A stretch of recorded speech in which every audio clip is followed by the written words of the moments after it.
Hi friends.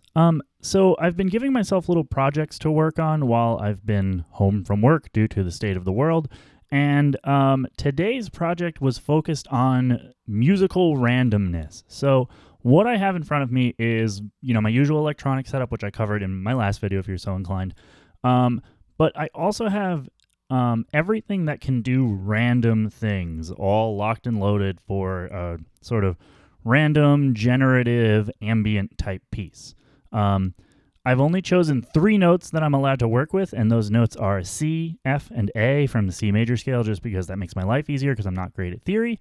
And then I do use some pitch shifting and stuff to mix that around, but overall, you'll sort of see what I'm talking about. So I've got the electron model samples, which has random LFOs. It has the chance parameter, which is like kind of random. So that's really cool. We've got the circuit monostation, which has a random pattern playback option. And then it also has a sample and hold LFO that you can apply to anything, to a few different things in the mod matrix. So I use that. I also use the mod sequence to send a CV signal to ZOIA to trigger a sequencer, which I have semi-randomly choosing different notes. And then there's some random LFO action going on as well. All of that is going out of aux2 into Blooper, which I have the random dipswitch is controlling mod 2 for part of it. There's also the stability, which is technically random and destabilizing the sound. And then I also used, on mod A, the dropper, which is like a random dropping of your loop. That then goes, and everything goes into the Skitter from Champion Lecky. Great combo, reverb, trem, done a video on that as well. And I'm using the random square wave LFO on the tremolo just to sort of, again, give things this like broken, random feeling. I hope that you guys enjoy the piece that came out of it. It's like 7 minutes long. I will show on the screen where you can skip to if you just want to get to that. So here's that.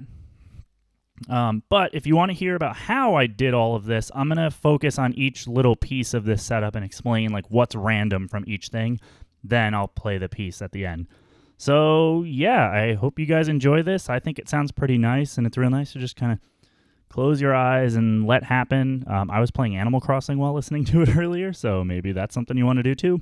But either way, let's get random with it. Okay, so let's talk about model samples. So I've got 6 different synth sounds coming in on each one, so I will play you each one and then show you what the random LFO is doing. Just know that globally, I'm usually using the control all function to control the chance. I think everything starts at around 40% chance of being triggered. And then later in the track, I end up using the pitch wheel to shift the tuning of the entire track. So some of them go up a fifth, some go down a fifth. I did it randomly, but just to make things change the mood a little bit and see what that could bring. So track 1, this is an ARP 2600 sample from the Drums from Mars sample pack, which is super duper cool. Sounds like this.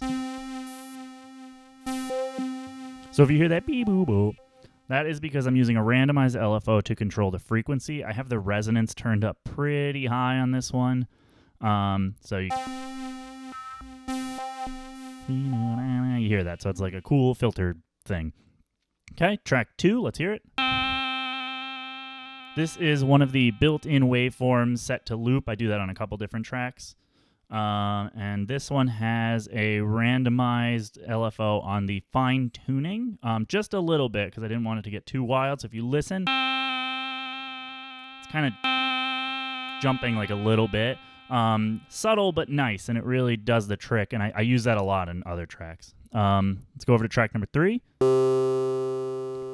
Another one of the waveforms looped. This one I did not put an LFO on, so it's just that's the sound, and the chance is the random element there.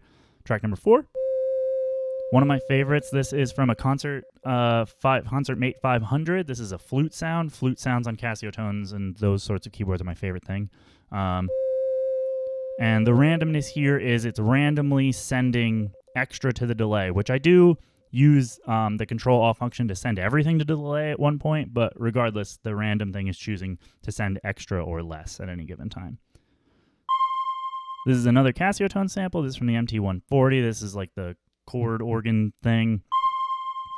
And this one I have tuned all the way up. I don't change the tuning of this one. It's way, way, way up. And the LFO is randomly changing the resonance, which is a very subtle effect. Pretty much imperceptible, but it's still there. And then on track 6, it is another one of the oscillators. This one is set down an octave, and I never change it otherwise. And this one is randomly changing the decay length. So if I hit this, that one's really long, short, longer, so you can kind of see what's happening. So that's where all of this is coming from. I do mute and unmute tracks at some point. And then if I'm holding the track thing and spinning a knob, that's Control All.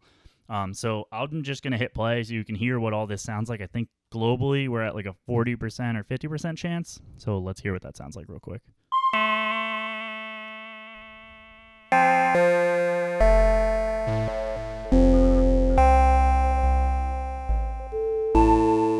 So basically, every single track has a different length as well.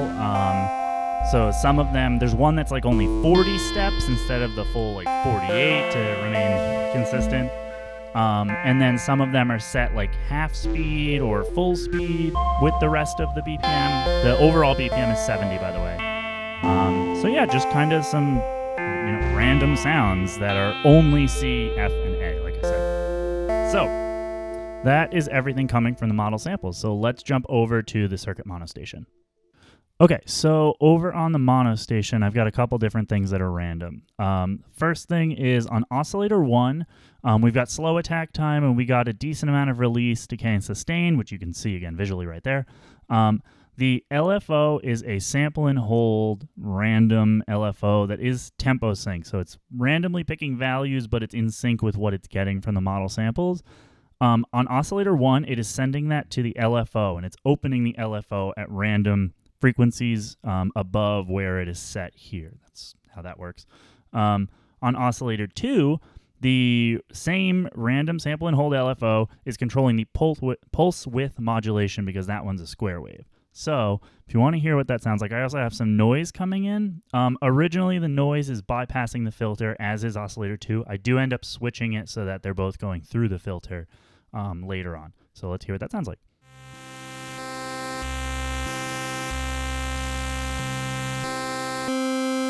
So you can hear how both of those are really jumping around in value. The other random thing that it can do is it can do random pattern playback. So if I hit play,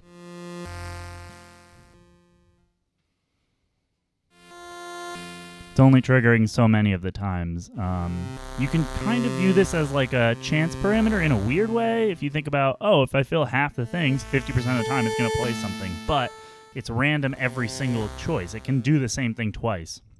So it's not true chance probability, but regardless, it's choosing random steps to play.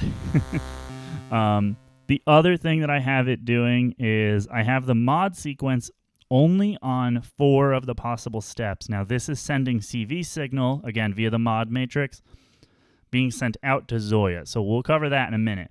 But again, this is randomly playing and then randomly, therefore, triggering ZOIA. Like I said, eventually what I end up doing actually is I take out both oscillators and I let the noise go through the filter and I turn it up.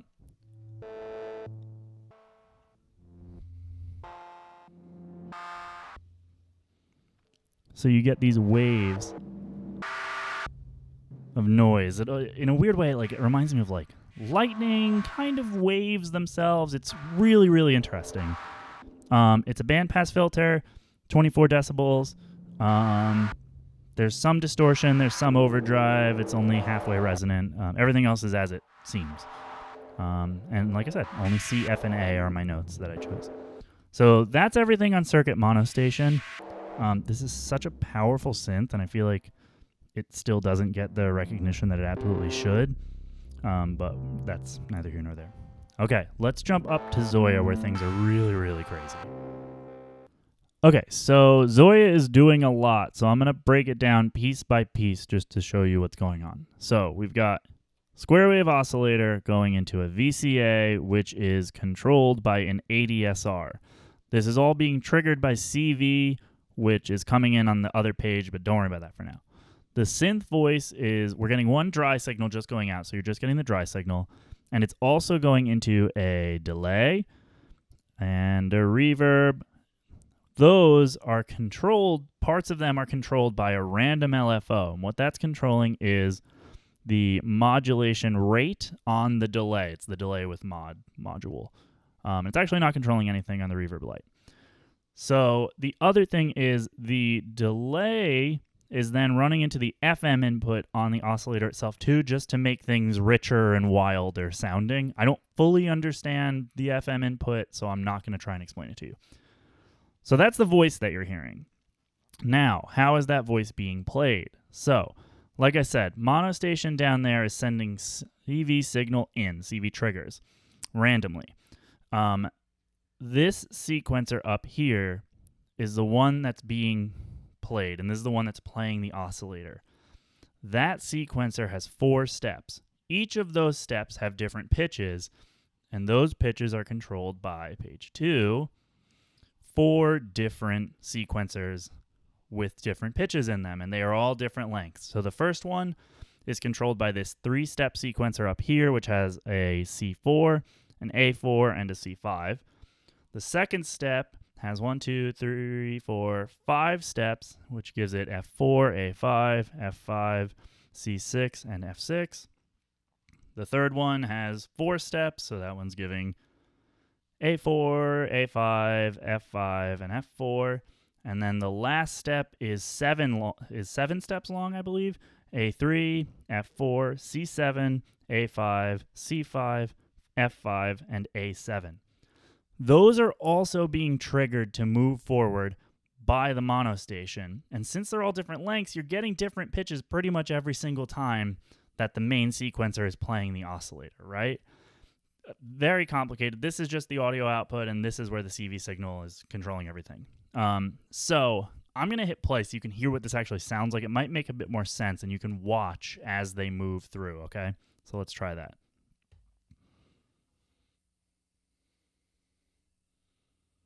Again, it's random, so.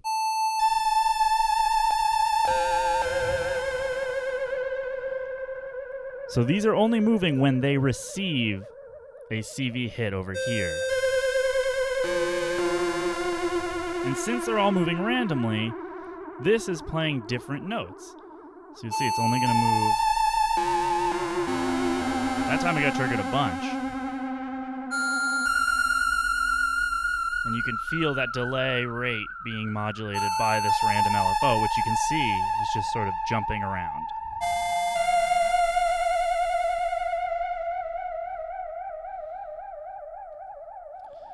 The reason I have the different lengths on these is because, again, they never match up.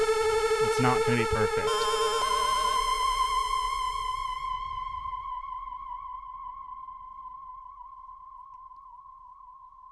So that's kind of everything that ZOIA is doing.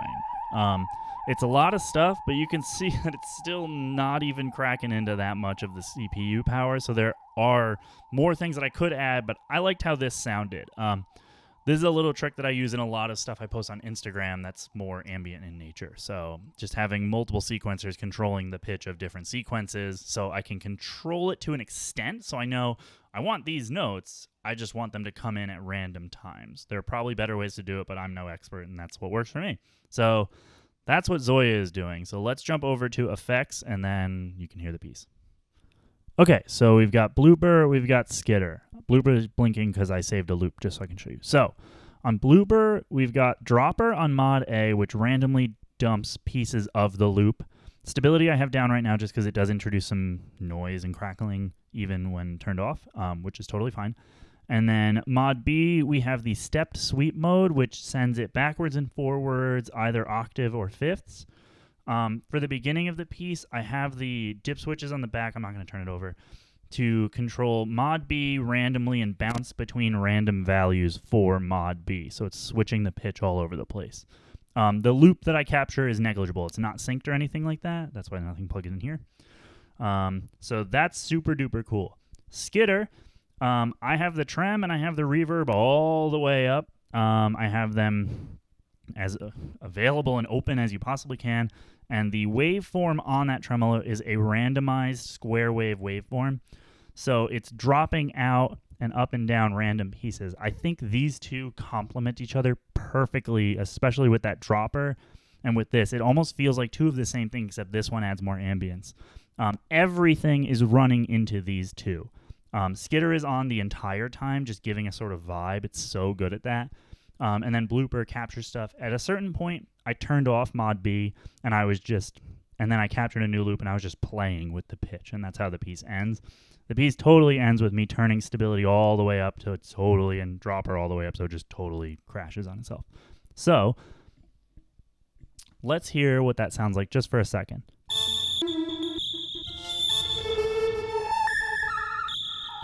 So again, this is a random loop I just captured of the mono station and the ZOIA just for these purposes. So that's mod B jumping around. So I have it low so it jumps between the full value. Turning on dropper will again drop pieces of the loop. And then if I turn up the stability, it destabilizes. You can hear it starting to get wigglier. Let's take out mod B.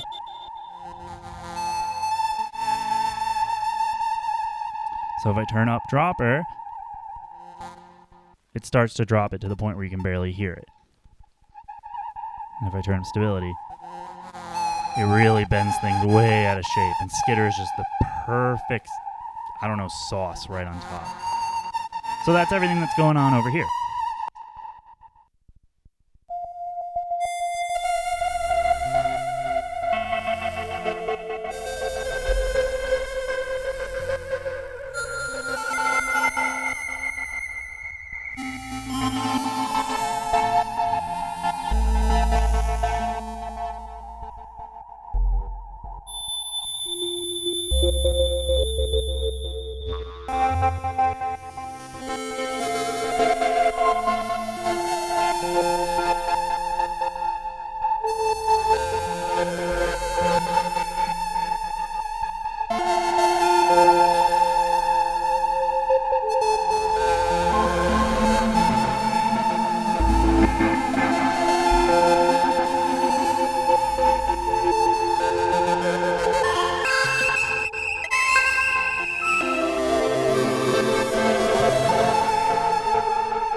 Bye.